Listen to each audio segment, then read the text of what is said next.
2020 Democrat presidential candidate and Fox News contributor. Tulsi, you were there today along with President Trump.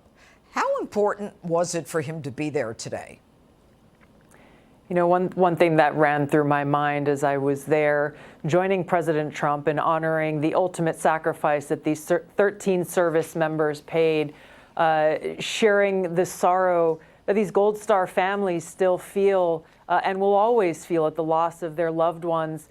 Meanwhile, where is Kamala Harris? Where is Joe Biden? Well, Joe Biden's on vacation, and Kamala Harris is running a campaign based on joy and vibes and laughing her way around. I can tell you who wasn't laughing were those families, some of the survivors of that attack in this disastrous Afghanistan withdrawal. This is personal for me, Judge, and so many other Americans who know firsthand the cost of war. We've seen and experienced it firsthand. We know how important it is to have a commander-in-chief who values every single one of our lives and who has the strength and the courage to exercise all means of diplomacy, meeting with dictators, allies, adversaries, partners in the pursuit of peace, recognizing that war is always and should always be a last resort.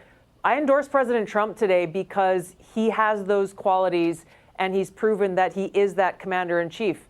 Kamala Harris has proven she is not. We're closer to the brink of nuclear war now than ever before, closer to World War III because of Harris and Biden and their policies. You know, Tulsi, a mother of one of the slain troops spoke out against Kamala Harris today. Take a listen.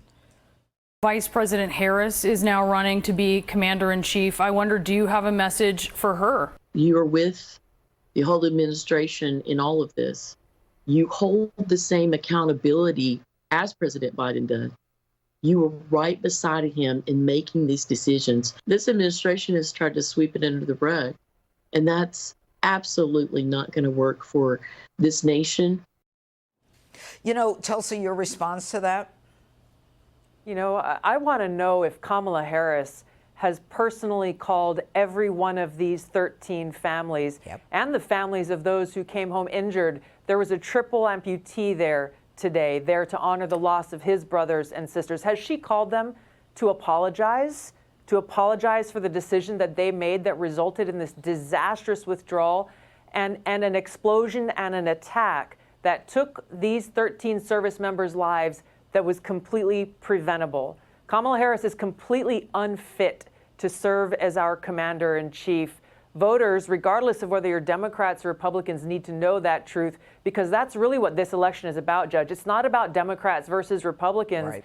It's about having a president who stands for freedom, peace, and prosperity, which is Donald Trump, versus having a president in Kamala Harris who attacks our freedoms and censors us and uses political retaliation, who has pushed us to the brink of war, and who's created this economic hardship for Americans across the country. That's really the choice that we have before us. And for me, as a service member, as a veteran, it's a very clear choice. I love our country. I cherish peace and freedom, and I'm supporting Donald Trump in this election so that he can be our commander-in-chief once again. You know, it's interesting, Tulsi. CNN today tried to attack Trump for attending the wreath ceremony. Take a listen. Is he politicizing these soldiers' deaths? Should he even be at Arlington National Cemetery if he's going to make some politics out of this? I just look at President Biden, under whose leadership we actually ended and made the tough decision to end our nation's longest war. That was the right decision by President Biden. You know, I guess the question, Tulsi, should have been, why wasn't Biden in attendance as well? But I want to ask you, just 4 years ago, you were one of many Democrats running against Donald Trump. Today, you endorse Trump. Why? Like I said, I've just made the case. The choice in this election is very clear, and I'm confident that if elected as president again, Donald Trump, he has the strength and the backbone to stand up to the military-industrial complex and keep us out of these unnecessary wars of choice.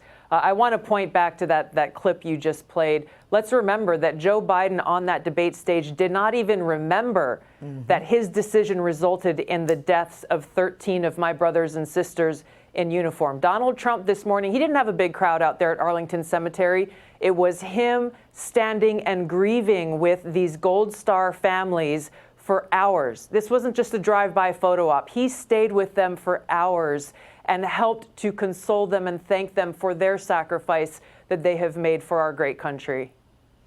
Was it emotional for the president? It was extremely emotional. It was extremely emotional for everyone who was there. It was groups of loved ones and family and friends. It was 2 survivors who were there at that attack at Abbey Gate in Kabul who came back, who were seriously injured now for the rest of their lives. It was such a powerful, powerful day. I'm grateful to have been there to offer my own sincere gratitude for their service and sacrifice. But it's so important that we have leaders who do this, who not just do it for a photo op, but actually express, as President Trump did this morning. I saw it, I felt it, I experienced it, the sorrow that he felt for the great loss that not only these families have felt, but our country endures. Well, and he clearly didn't look at his watch as Joe Biden did.